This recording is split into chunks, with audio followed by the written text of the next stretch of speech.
The UK royal family is no alien to scandals, from Prince Andrew's link with sex offender Jeffrey Epstein to the royals concerned over how dark Archie's skin is. These stories always get the world talking. And today, the man in question is the 73-year-old next heir to the British throne. Reports show that Prince Charles was in touch with terrorist Osama bin Laden's family. Let's go back a few years to 2013, when Prince of Wales sat down with the patriarchs of the bin Laden family. Bakr bin Laden and Shafiq bin Laden, both are half-brothers of Osama bin Laden and are based in Saudi Arabia. During the meeting, it was agreed that Prince Charles will be handed over a whopping $1.2 million as donation.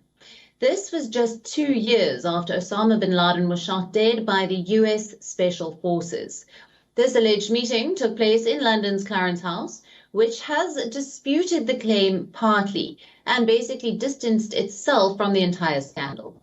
However, the body did say that the decision to accept the donation to Charles's charity was taken solely by the trustees.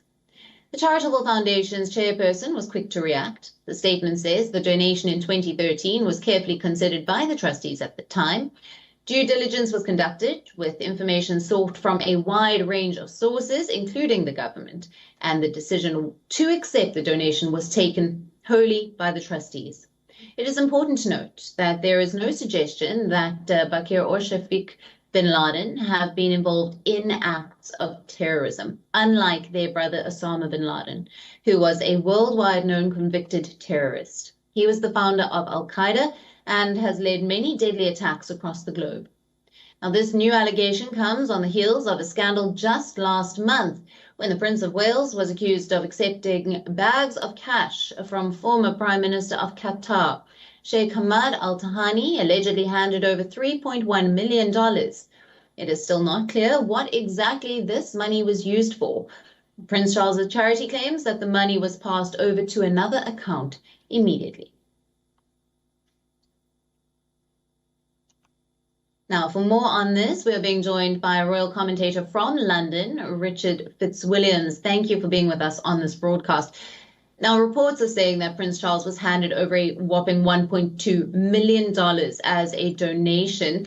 We know that Clarence House has disputed this claim partly and has distanced itself from the scandal. Take us through the details on this latest scandal facing the royal family.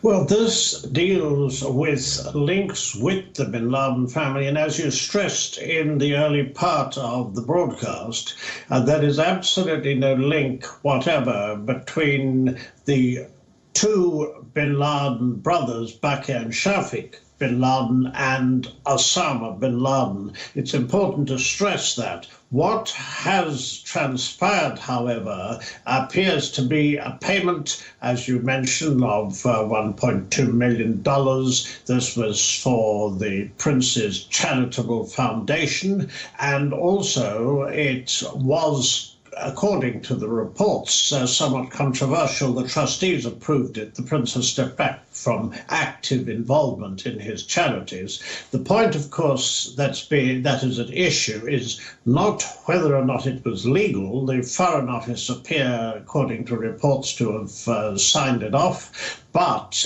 whether or not it was wise, i.e. the fact that his charities have accepted money from the bin Laden family, this would or could affect the public perception.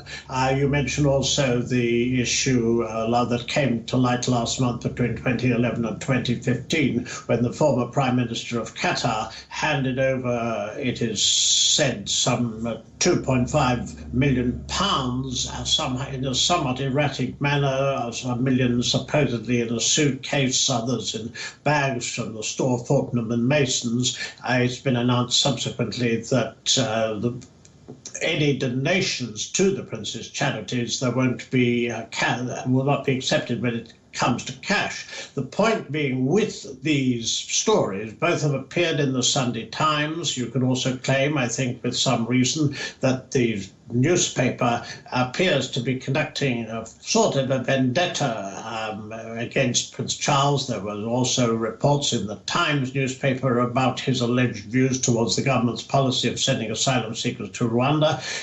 All of this, however, does and is undoubtedly somewhat embarrassing for the prince, and it may well affect public perceptions. As I say, there's no indication that there is anything illegal. Right. And Richard, as you've mentioned, this is not the first donation that has raised eyebrows. Prince Charles has been accused of jeopardizing his reign due to these so-called cash for favors scandals. What are your comments on this?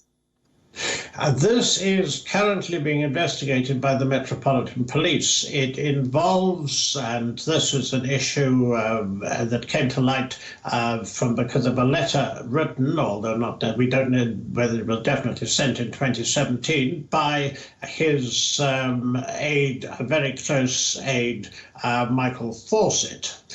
There is, in 1925, there was a cash for honours bill that made any payment, even though many are alleged to have donated to political parties and ended up in the House of Lords, this cannot be proven. The police are investigating whether or not Michael Fawcett, who, as I say, was very close to the Prince for a very long time and has resigned from his as chief executive officer of his charitable foundation, actually broke the law, and we await what transpires of this. But again, because someone who was as close to him as Fawcett, and indeed he had resigned twice before, but his links with the prince go back a long way, this too is embarrassing. Absolutely. Richard, thank you very much for bringing us all the latest and your valuable inputs there. Thank you. WION, now available in your country. Download the app now. Get all the news on the move.